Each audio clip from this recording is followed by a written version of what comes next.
Story 1. Between Ukraine and Russia, who knows what the outcome will be tomorrow? For the rest of the world, we have seen a new preview of what war looks like in the 21st century, and every country is taking notes. Story 2. People are discussing the physical damage caused, which is valid, but they are overlooking how this will lead Russia to significantly tighten security across the country. The war will become more visible to Russian citizens, who will have to deal with new challenges created by increased security measures, which will also incur implementation costs. Story 3. Russia will threaten nuclear war for the 78th time this year, and a few Russian generals will fall out of windows. Story 4. Probably a poorly executed missile barrage that is called divine retaliation by the Russian mainstream media, possibly featuring another one of those Orshnik missiles. Story 5. Russia will engage in some sort of operation against civilians. I remember being astounded when I spent a brief time in Russia that they did not care about doing important things, but they cared very much about being viewed as important.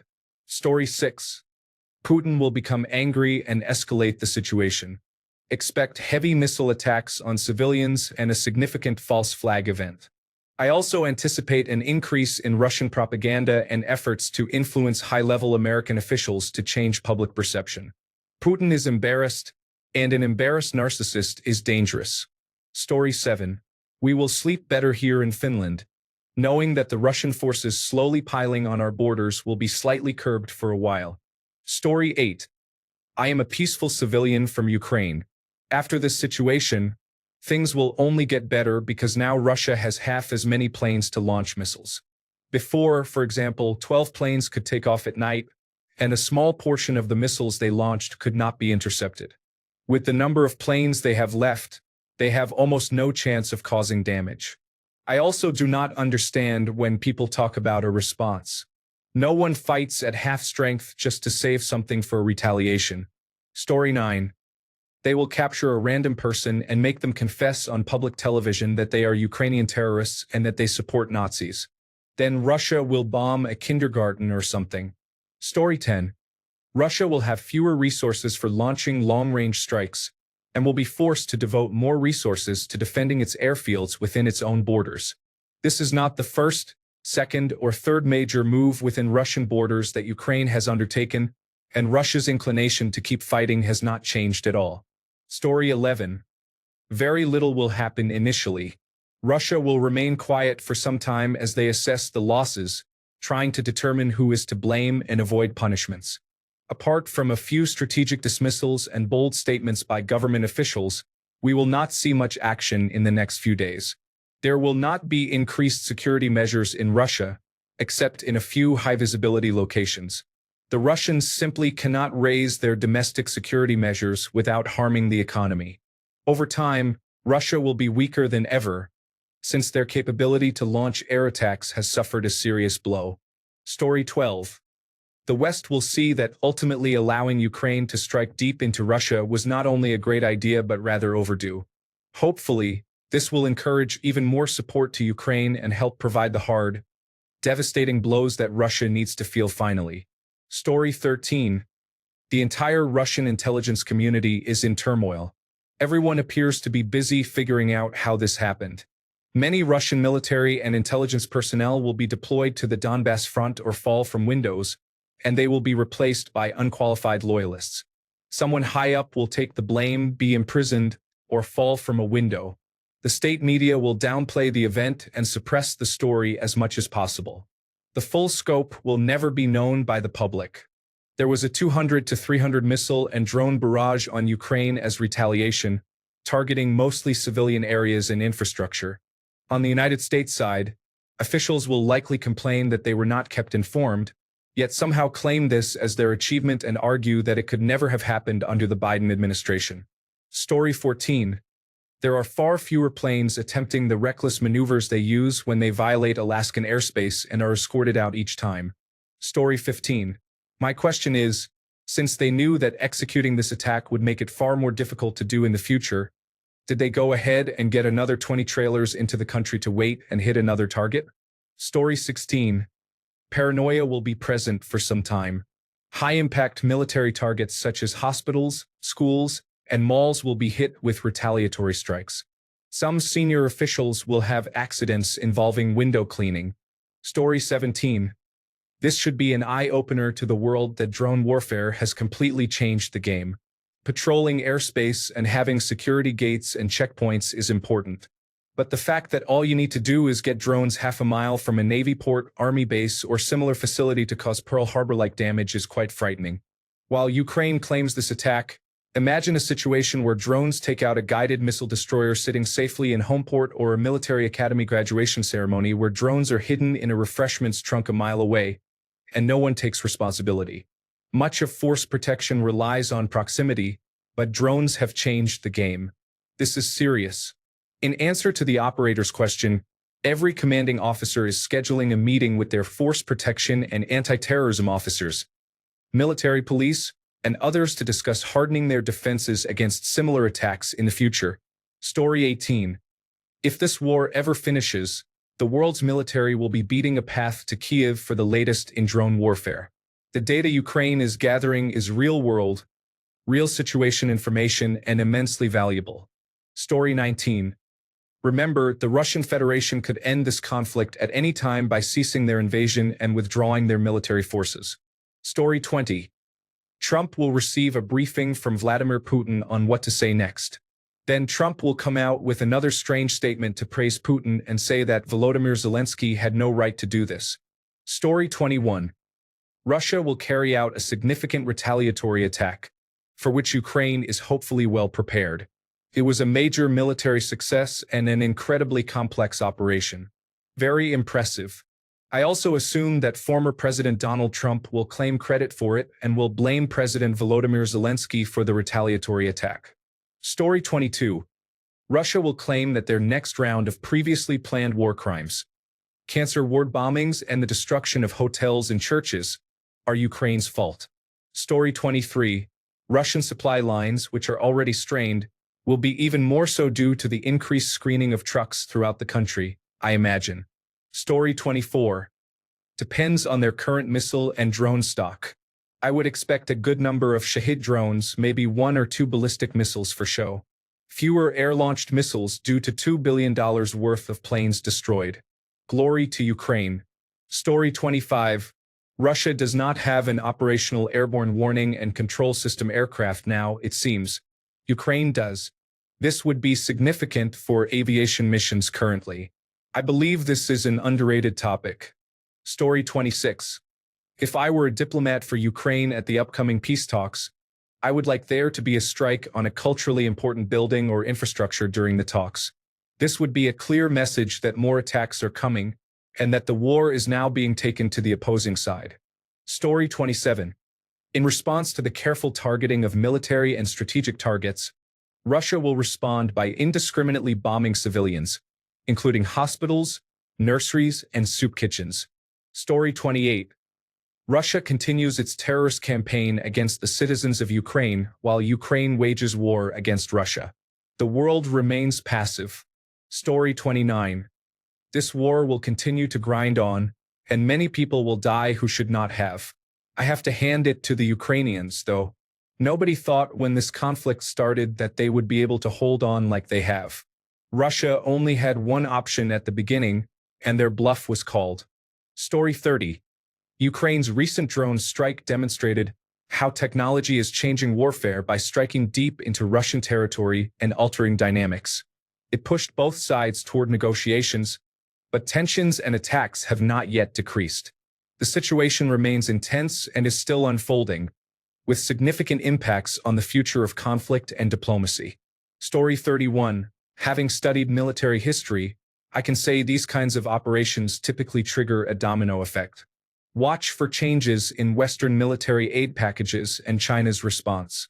Those will be the real indicators of what is coming next. Story 32.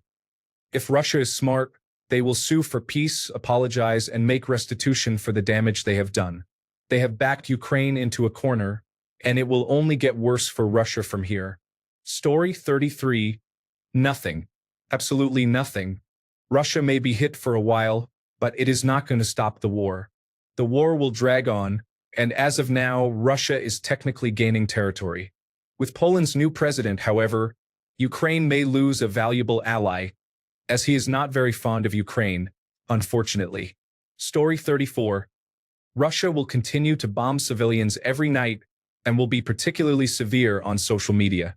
Their supporters will become even more cruel.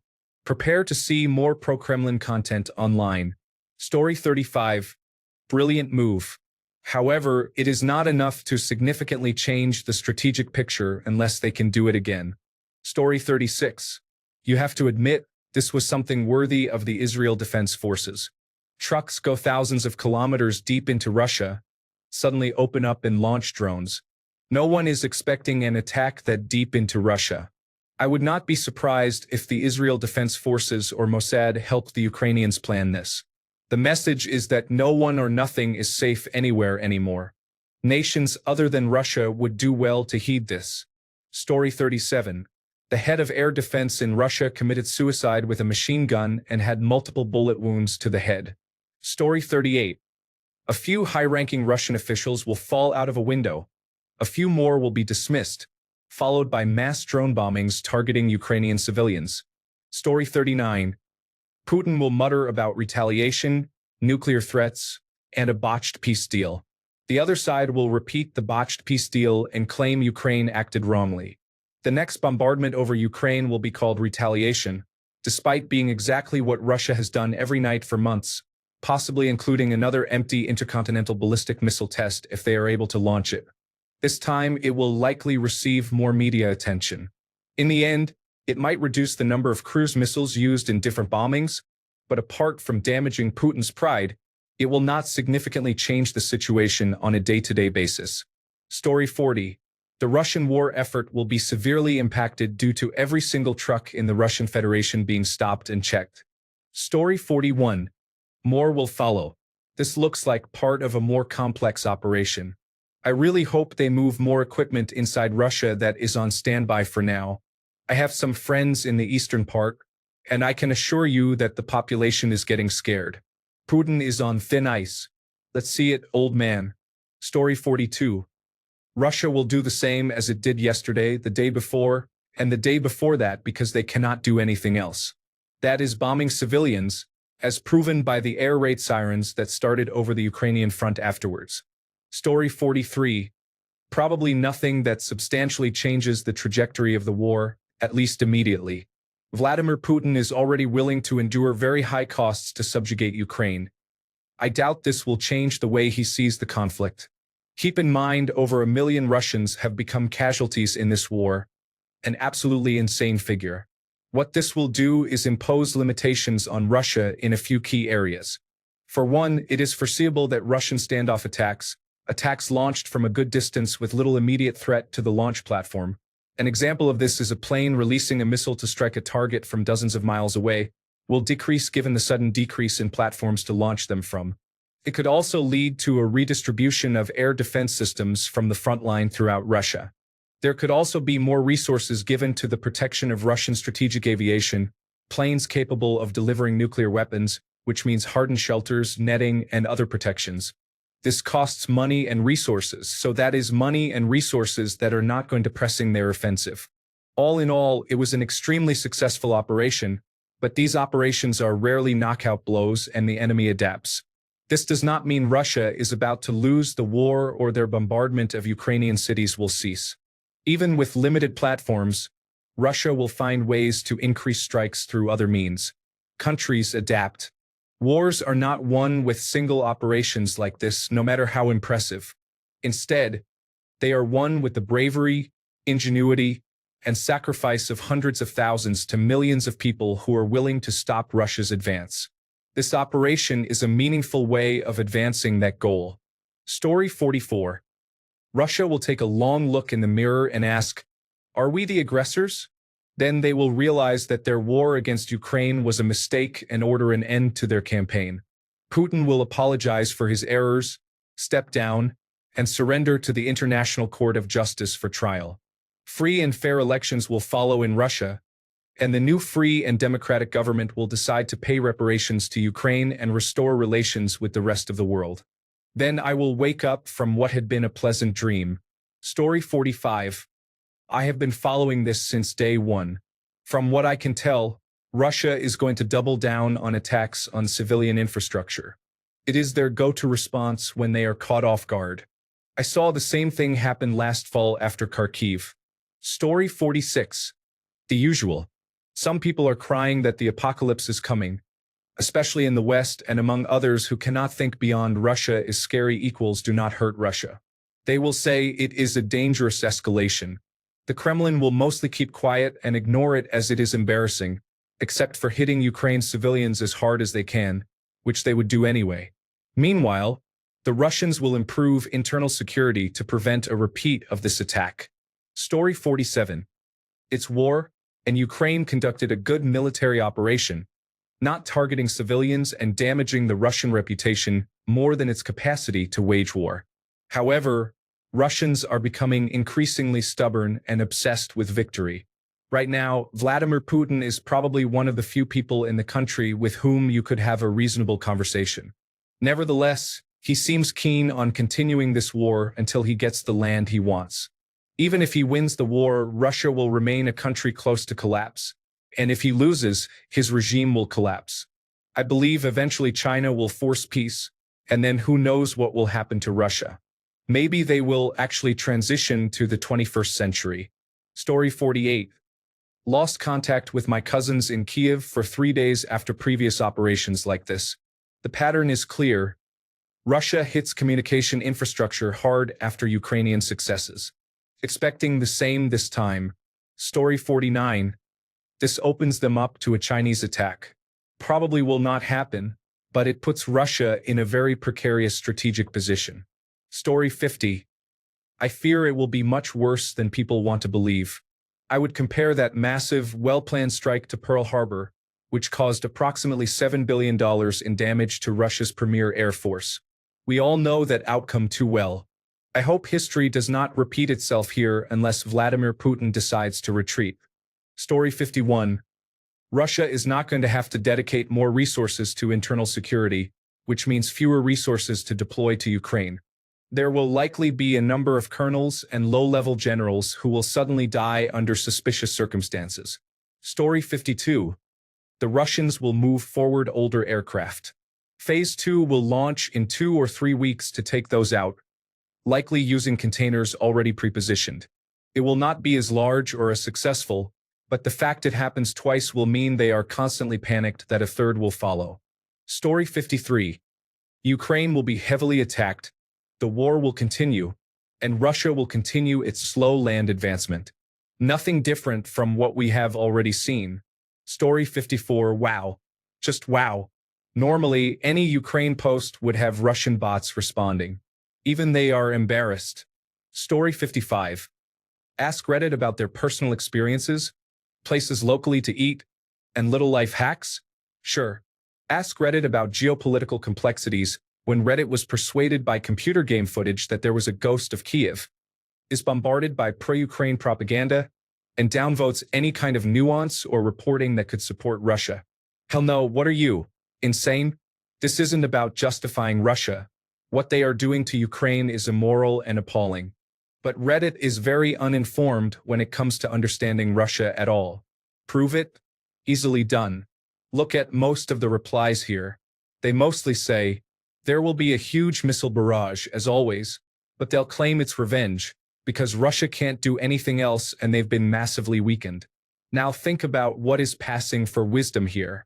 Russia can still keep up the quantity of cruise missile launches even without the bombers put out of action.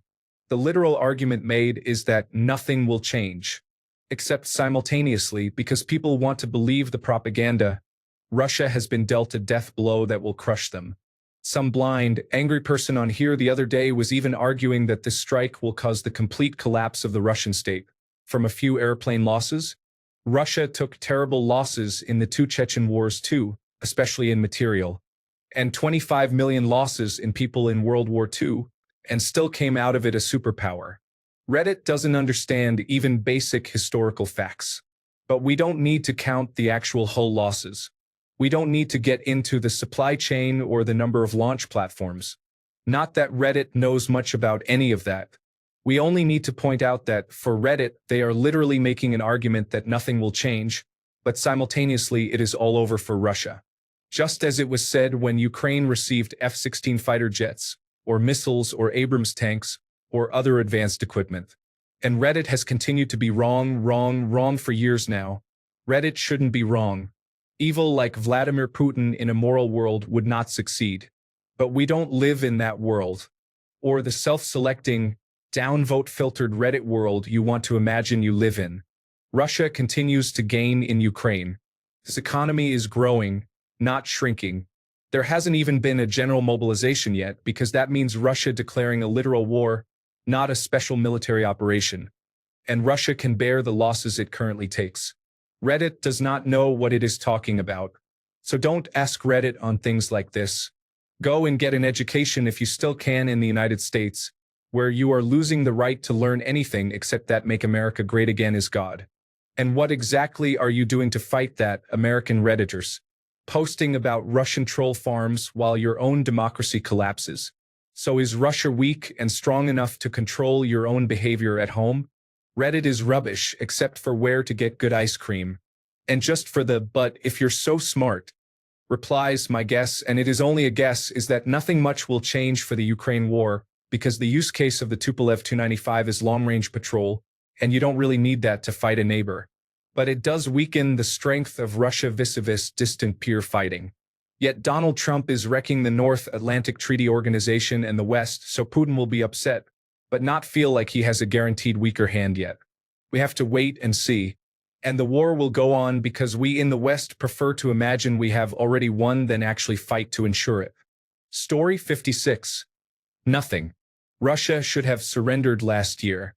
They should surrender now. They have lost the capability to respond to anyone in any meaningful way. Story 57. Trump will take credit for Operation Spiderweb and demand a military parade in his honor in exchange for Zelensky's pledge of undying devotion and eternal gratitude. Then her taco will back down the moment Putin calls. Story 58. Nothing much. More Russian strikes against Ukraine, but that has already been happening. It is a notable propaganda victory for Ukraine, but it does not change the state of the war in any way. Story 59. Watching today's operations makes me feel many things at once. Proud, scared, and hopeful. I hope everyone there stays safe and this brings Ukraine closer to peace. Story 60. In the short run, this limits the larger launch platforms for Russian glide bombs and cruise missiles.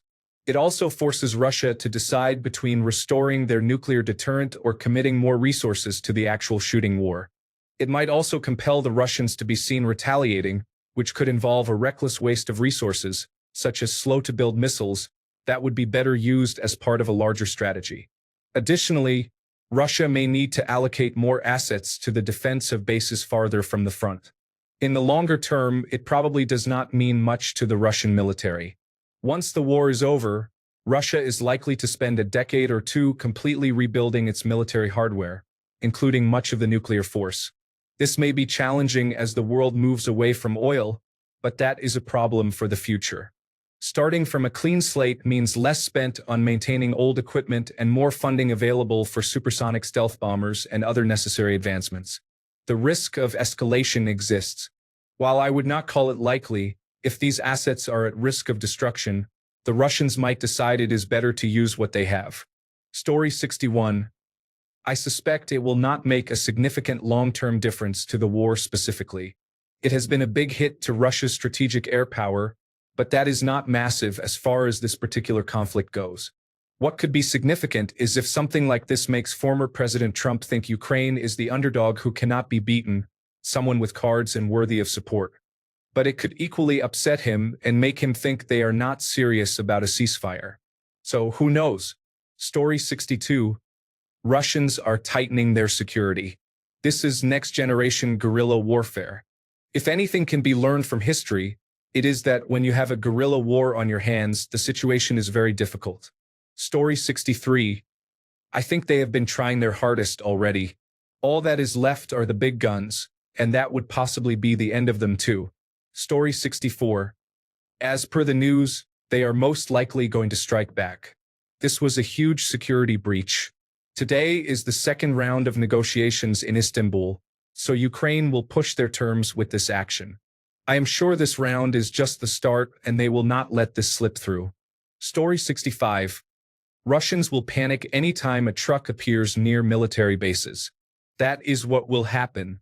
Of course, the whole world will react similarly. It is ironic when you remember how Russian white humanitarian aid trucks were bringing weapons to Crimea. Story 66.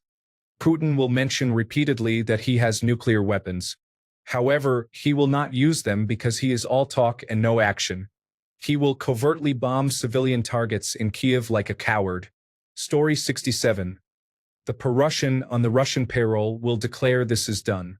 Russia will get serious, thus showing the true loyalties of the pro-Russian crowd.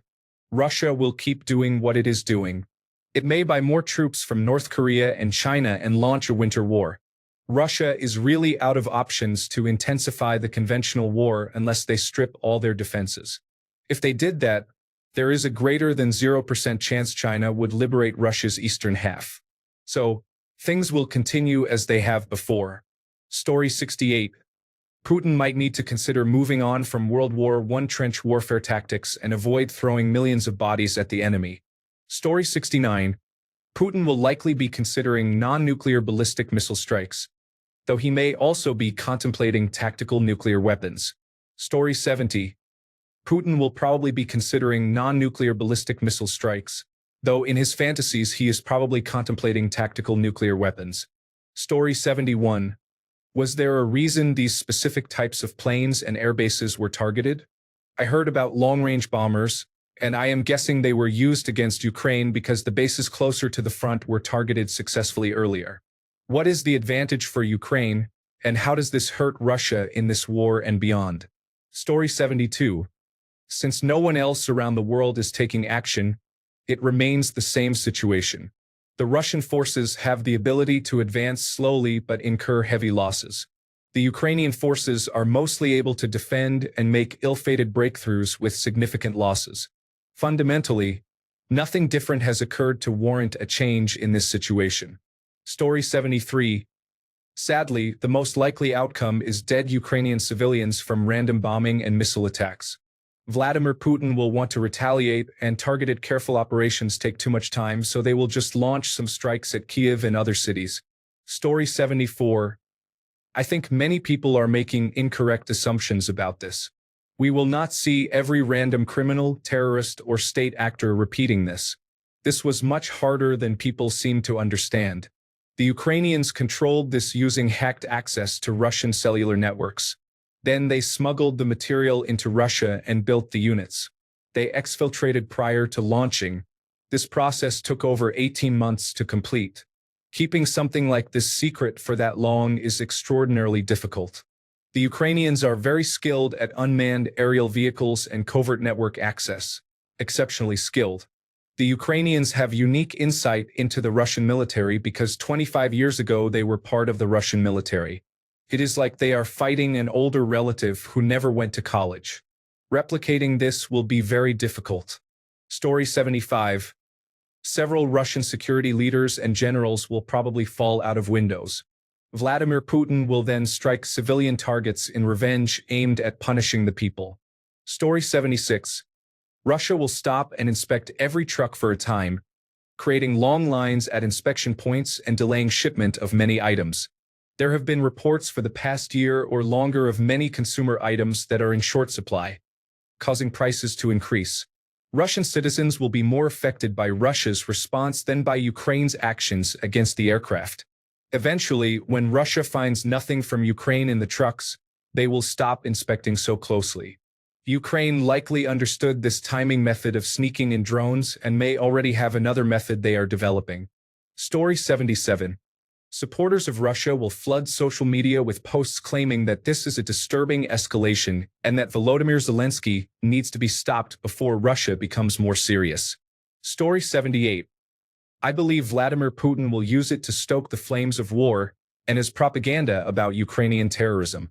This would increase morale among the troops and population. It will surely benefit Russia in the short term but will damage it financially in the long term. Still, people think Ukraine will win or return to the previous status quo. That is delusion. Russia is gaining territory every day in Ukraine and is pushing from the north towards Sumy, which they will likely conquer in a few months. The problem for Ukraine on the battlefield is the lack of manpower. No matter how many weapons foreign powers send, it is useless because there are no soldiers to carry those weapons. So they try to slow down or stop Russia with bombing and sabotage. It is unlikely to stop the war. It will only slow Russia down a little, but without manpower, Ukraine is doomed. The longer they fight, the bigger the leverage Russia will have in peace talks. Story 79. The only reason new bombers were not built was because of the strategic arms reduction treaties. After the destruction of such a number of nuclear carriers, Russia will have the perfect excuse to finally withdraw from the Third Strategic Arms Reduction Treaty. This will turn the world into a more dangerous place where there will be no limits on the fabrication of long-range carriers of nuclear weapons for offensive purposes.